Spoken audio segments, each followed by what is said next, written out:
Great to see you. Great to see the audience. I'm Victor Boyajian. I lead our emerging companies practice in all things tech globally at Dentons. Dentons being one of the largest, if not the largest law firm in the world. It does a lot of finance, legal, strategic, et cetera. Stephen, it's great to have you here on the big stage, the corner of the big stage here on this sweltering day. I want to jump in. I find what you're doing at Alphabet fascinating and love to jump in. So Stephen Kahn is director of, I'm getting a little feedback by the way, is director of Other Bets at Alphabet, and love for you to just give us 30 seconds on what that is, and then we're going to jump in, because I love to just talk about what attracted you to it and what the model is and what good stuff you're doing there. And we're going to try to tease out some lessons for our CVCs in the audience as well. Great. First of all, it's great to be here. Thank you all for joining. I technically am an employee of Alphabet. A few years ago, Google created the Alphabet structure, where we recognize that there's an opportunity to catalyze innovation in new ways than Google had been doing traditionally. So, and what I think is a stroke of kind of the best dad joke in finance ever, they created this name Alphabet. I think is very cute, and created it as a structure to enable us to branch out into different kinds of forms of innovation. So my role is to manage our other bets, Alphabet other bets. So G is for Google, and then we've got other bets as a portfolio, and kind of an internal venture capital or private equity job. So the model, as you and I have talked, is sort of more bottom up than top down. But you also use sort of the phrase manage a couple of seconds ago. How does managing bottom up work? It seems almost inconsistent. Yeah, that's right. Manage. Perhaps like a sheep herder or more like a cat herder. Yes, I've spent 15 years at Google. I joined via an acquisition and thought I'd be there for 2. So I've had enough time to kind of get a sense of how the machine or the organism that is Google and Alphabet works. But it is very bottom up, as you mentioned. And so one of the key observations that really resonated with me, and is something I've observed over my career in tech, is that there are certainly very clear ways to fail in innovation, but there is not one success mode for innovation. There could be a very bottoms up, there could be a more top down. Famously, a few years ago, a lot of people talked about the archetype of a Google, a very bottom up form of innovation, versus an Apple, more of a top down form of innovation.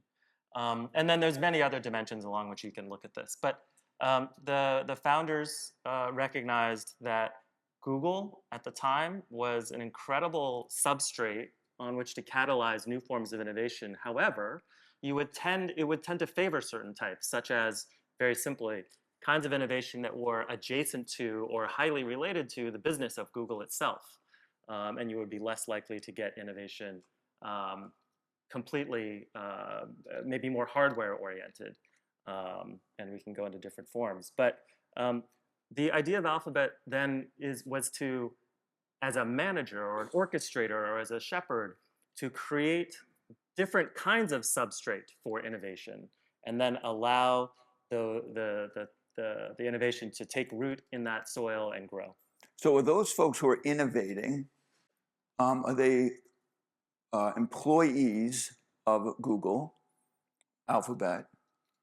Are they outside the organization? How do you sort of find the innovators? Yeah, it comes in all forms. A lot of it is bottom up. We have the X Moonshots Lab, which is an incubator. There are a number of folks that are in traditional business units at Google, be it YouTube or Cloud or Maps or Gmail or Research, that move into the X organization. There is however, also an outside-in kind of view. The X Moonshots Lab also hires in what they call moonshot explorers, people from industry who are entrepreneurially minded, to bring their expertise in. And I should also mention that one of our bets, or two of them, are actually venture capital and private equity funds taking traditional minority stake investments. So again, also outside in. So we're excited to represent GV. Is GV one of those funds you're referring to? Yes, GV is, and they tend to focus on earlier stage, very focused on financial returns. So I wouldn't, while Alphabet is the sole LP, I wouldn't think of GV as a corporate VC in the traditional sense. I would think of them more as a traditional VC focused on financial returns. And then the other fund is CapG, which is also tech, but a little bit more later stage focused. So how do you manage the impatience of corporate, I'll call it, right? Everybody in this audience has to deal with innovation, but they also have a leader, a CEO, a management suite, a board, and other stakeholders that are impatiently awaiting results, I'll say. Yeah. How do you deal with that? Yeah, it's By the way, none of this is rehearsed, right? We had a conversation. We're going all over the place this here. is a great question. It's a fine balance. I would say, number one, and this is kind of perhaps a bit of it's a privilege of being part of the Alphabet group. It helps to be attached to one of the most successful and profitable businesses of all time, search and search advertising and internet advertising. That provides a lot of margin, cash flow, and so on to kind of enable patience. Patience, I think, is one of the key words within what we do. There is a commitment to long-term bets, long-term investments. Waymo, which we are seeing exploring the streets of London here, but that has really taken off in the last 24 months, plus minus, was started in 2009. So one of those stores that, 15 plus years later, it's an overnight success. But Google and Alphabet have a commitment to looking for really world-changing opportunities, investing in those with conviction over a long period of time, generally a little bit longer than a traditional financial VC. And so patience is built in. However, it is always a balance. While it's in hindsight, you could say it's great to have been patient. You can also find yourself kind of putting money in that you regret, as all investors do. So we do have to keep an eye on how we think the outsized long-term opportunity weighs up against the amount of capital that we are putting in over time. So with that regret, is there accountability, or is it just like free money as you innovate? And you're just the advantaged one. Yes, as opposed to a lot of the folks in the audience. That's perhaps. right. There is accountability, and we create, for each of the bets, we create a kind of a governance structure that we think best works for that bet. So as I mentioned, GV, which is a financially focused venture capital fund, they have their own investment committee, and our relationship with them, as in at the Alphabet level, is as an LP. So we are not part of their investment committee. They have freedom to invest within an investment thesis, as any LP would kind of look for, but within that, in whatever companies they think will generate the best returns. We have other of our bets, like Isomorphic Labs, which is doing drug discovery and based here in London, that has a board structure. So it does not report up to the CEO of Google and Alphabet, Sundar Pichai. Instead, it has an operating board. And then we've got others that I mentioned, our X Moonshots Lab. They do actually report up in a more traditional way to the CEO. So we look for trying to, again, create the right substrate to catalyze innovation. We try to think about it from first principles and decide which structure is going to best help us achieve the goals for that bet. So I spent time with Eric Nordlander in New York, and he talked to me about sustainability, which was interesting to me as a point of investment. I met Tom out here in Europe, and he basically focused on defense tech and national security. So it's sort of interesting how broad and wide you can go, and I've seen it, real time. What areas are you focused on, or you have a passion for? Yeah. Yeah, I think it's hard because there's such a broad spectrum to kind of nail down any the common themes. But there is a deep conviction in technology-driven innovation across the portfolio, across Alphabet, the bets, including Google. There is also I mentioned the word patience. I think that in my own view, if we were out there investing in the same kind of set a thesis as existing corporate venture capital, or kind of, I think that we would just be competing with our partners, frankly. Our partners who invest in startups that catalyze innovation that then become partners of Google, or perhaps there's an acquisition.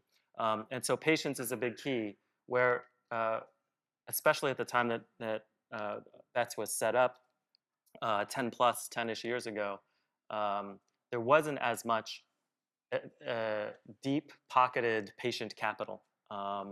We're certainly in this current AI wave seeing a lot of deep pockets. TBD how patient all of those investors will be. But to bring it back around, oh no. Your passion. What? Thank you, my passion, right. Right. So the I other, got your back. the third, I got your back. Thank you. The third theme is looking for what we call just what is a huge problem in the world. And those tend to be the kinds of problems that in the long run will have a benefit for humanity and society. And so when I put all those things together, I was actually speaking to a group of business school students last month.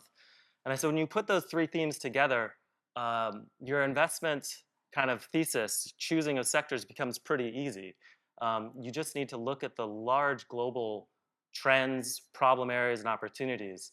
And so for me, human health is a big kind of interest area, an investment theme where you could say huge problem. There is a need for deep structural change, so patient capital is important.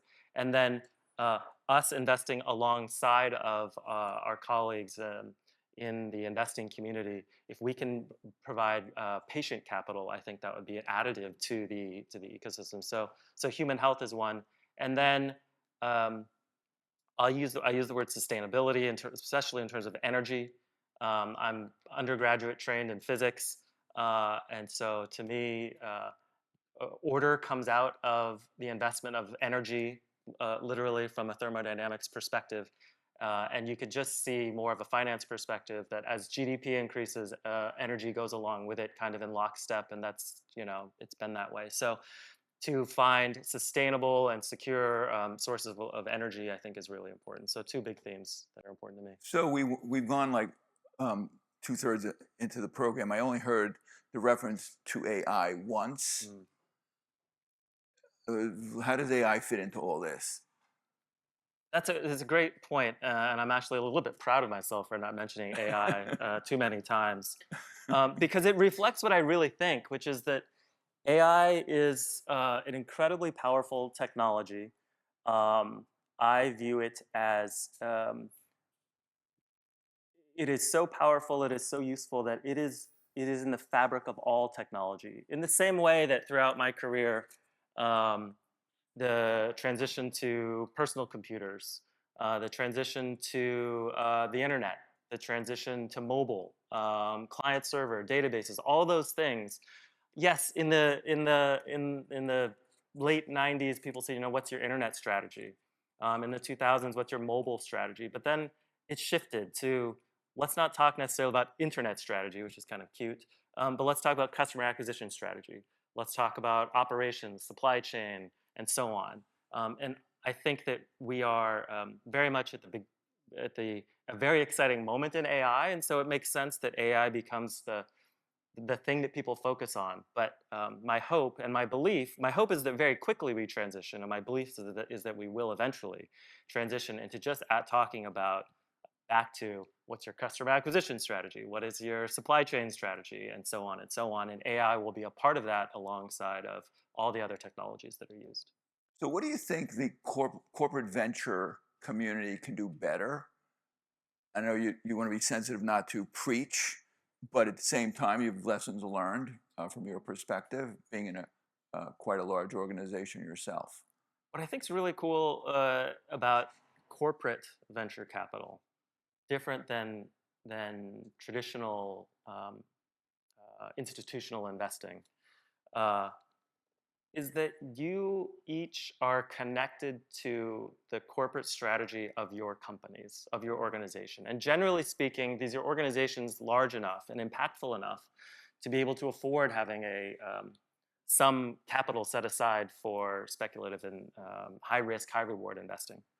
Um, and when I think about the investing themes that I mentioned, human health, energy, we didn't talk about labor and automation.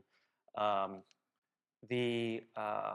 there's a need across those areas for deep structural change. And as CVCs and being connected to your company's long-term strategy as well as its deep capabilities, I think that I look to CVCs as being a great partner alongside us in transforming industries over the long term. So if that means really looking deeply into the pharmaceutical industry and thinking about how new technologies will change and lower the cost of discovering new drugs or enable a larger number of new drugs, how will that change the supply chains? And how will your companies and your investments be a part of transforming the actual value chain? So the kind of structural attributes of that industry and then of other industries. So how in fact how in fact are you building those partnerships with the corporate community on a micro level, Yeah. on a particular investment opportunity or a particular moonshot? Is there genuine collaboration, or are you talking just on a macro theoretical level? No, there is genuine corporate collaboration with our investments and investment areas. Often that comes in the form of commercial partnerships, but deep strategic commercial partnerships that's facilitated by a bet like a Waymo, being part of the Alphabet ecosystem and being able to convene groups together, being able to bring corporate leaders together to think deeply about how a Waymo, for example, can have a deep auto OEM partnership and supply chain partnership to enable the deployment of a large fleet of vehicles. It also comes in the form of venture capital investment. And we have brought corporate investors into our bets in the past, and I look forward to doing more of that. And a lot of these conversations start with CVC arms. It may culminate in an investment, or it may culminate in a strategic partnership. But in any case, the CVC relationships are really important to opening those doors and opening those lines of communication. By the way, having spent, I'm US based, so New York and San Francisco, Waymo's all over the place in San Francisco. I still, though, notwithstanding the excellence of technology, coming to a crosswalk, walk behind a car. I think it's probably always a good idea, whoever's behind the wheel, to be a little thoughtful as you Exactly. Thanks for the time. Great insights. We're out of time already. All right. Yeah, thank you. Thank you. Appreciate it.